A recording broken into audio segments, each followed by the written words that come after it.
What is up, YouTube? This is your girl, Kayla Rose. Right now, I'm gonna talk about, sorry about my hair. I'm gonna talk about Savanah Hernandez. She got attacked by a mob full group of family. It's a family, so we're gonna get into it, and I'm just gonna tell you what happened.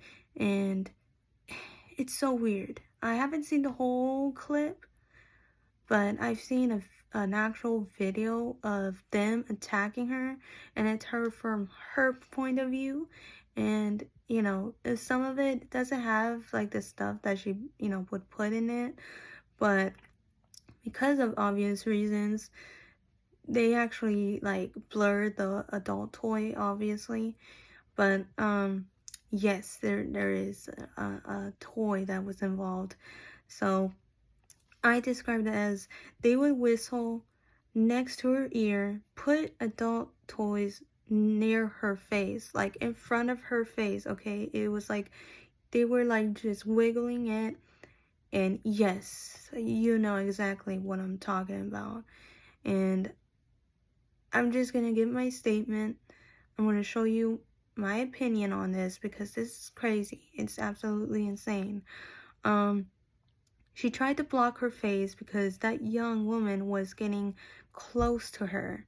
So she, doesn't want to, she just does not want her to be face to face with her, like so close to her. She's trying to protect her ears at the same time, but she is basically just like putting her hand next to her hand and, or next to her face because she was like that close, right?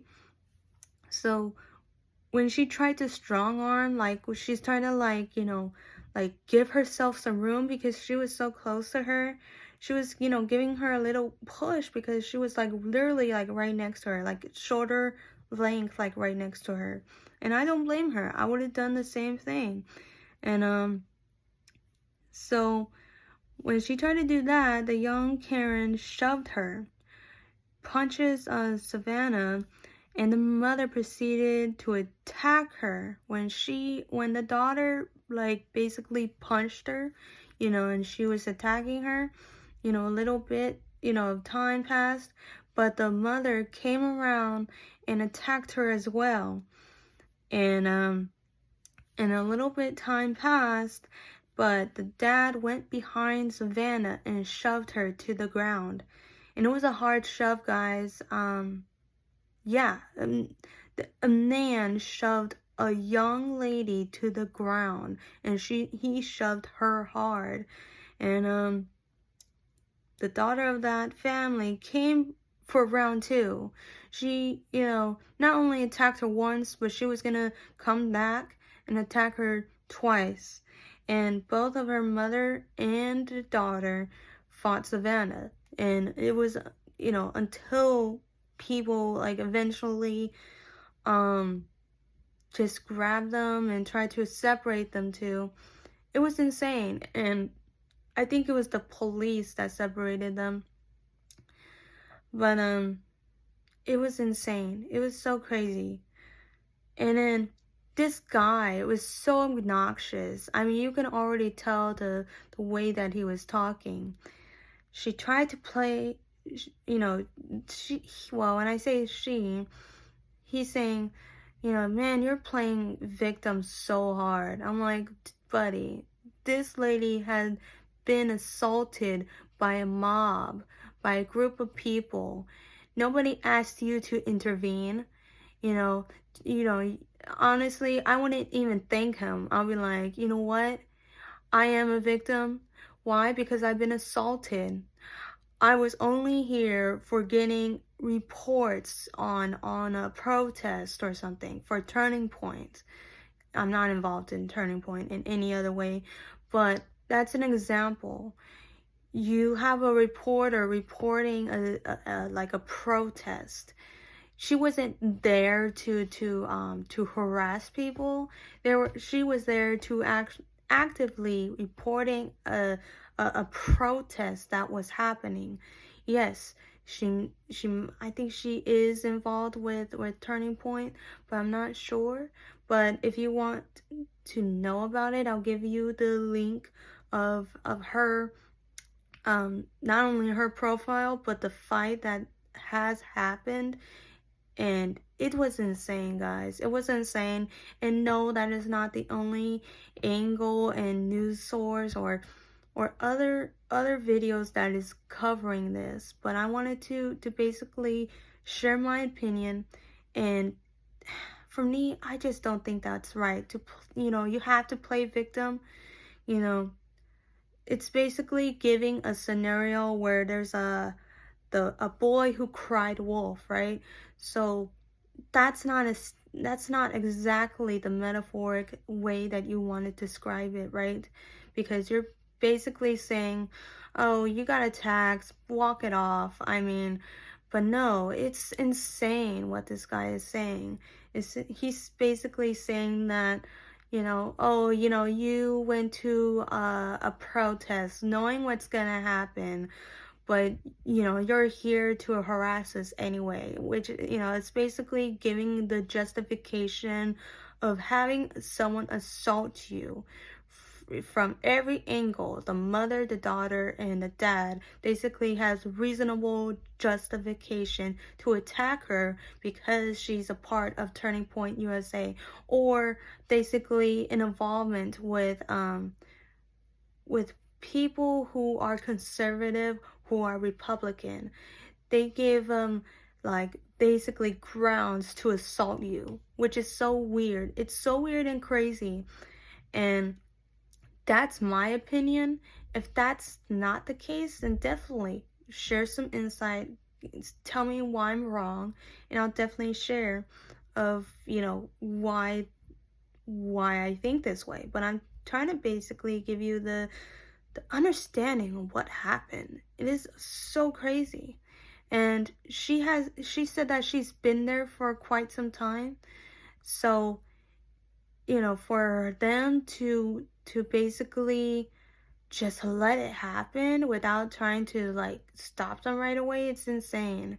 And then you have other countries who won't stop them at all and actually would prevent police from getting to a person who is actually getting attacked. I think it's Fred the bodyguard. I'm not sure. I think that's his name. But I'll give you one video probably and share an example of what these buffoons are doing. There's so many other news that I got to share, guys, which is it's so crazy. And yes, I'm going to work, obviously. But yeah, just wanted to share before I head out. But god dang it, guys. I mean, we need to do better. Obviously, if you are going to these protests, my best advice is do not go alone. If you are gonna go alone, you need to expect one and two things. One, they will form a mob. They will form a mob, and you will be oppressed, and they will target you. Make sure there's police nearby, and if not, then you are on your own. Unfortunately, that's how it is. That's how it's gonna be with these people. It's insane. Number two, bring a bodyguard. I mean, it's insane how you need to hire a bodyguard in order to attend these events because they will attack you. For me, we live in Arizona. And I mean, maybe it's no different, but you have a statue that you can, basically follow, and that is your stand your ground statue. And I mean, people in Texas and in hopefully in Texas, because I heard Texas is very different, but in Arizona at least, you have your rights to defend yourself. So, but I think it was in Minneapolis, so of course they would defend these people for no end. I mean, so many news, but I just wanted to cover this real quick, okay? Definitely, next video we're going to talk about Nick Shirley. Nick Shirley is doing a lot of good. uncovering fraud, and from California to Minnesota to all these other places that are committing fraud, but they're trying to stop him. And I think it's unconstitutional. I think what they're trying to do is trying to prevent Nick Shirley and other journalists to uncover this fraud, to uncover the crimes that are actively being committed or has been committed. So either if it's actively being committed or previously, already been committed. And it's insane, guys. I don't know. I feel like Nick Shirley should, as soon as he can, is to actually uncover more fraud in the Republican side of the party. And I'm talking about the White House. What are you doing? What are we waiting for? There's so many people that needs to be arrested, that needs to be prosecuted, but no one is doing anything. They're a sitting duck. No one is gathering, enough information to prosecute these guys as soon as they can. And that is my cue, guys. I have to get going, but I hope you guys have a good and wonderful day. But that's my end of my opinion and the end of the facts, but I'll definitely put the link so you can watch that video on X. Alright, guys? I'll see you guys later. Peace.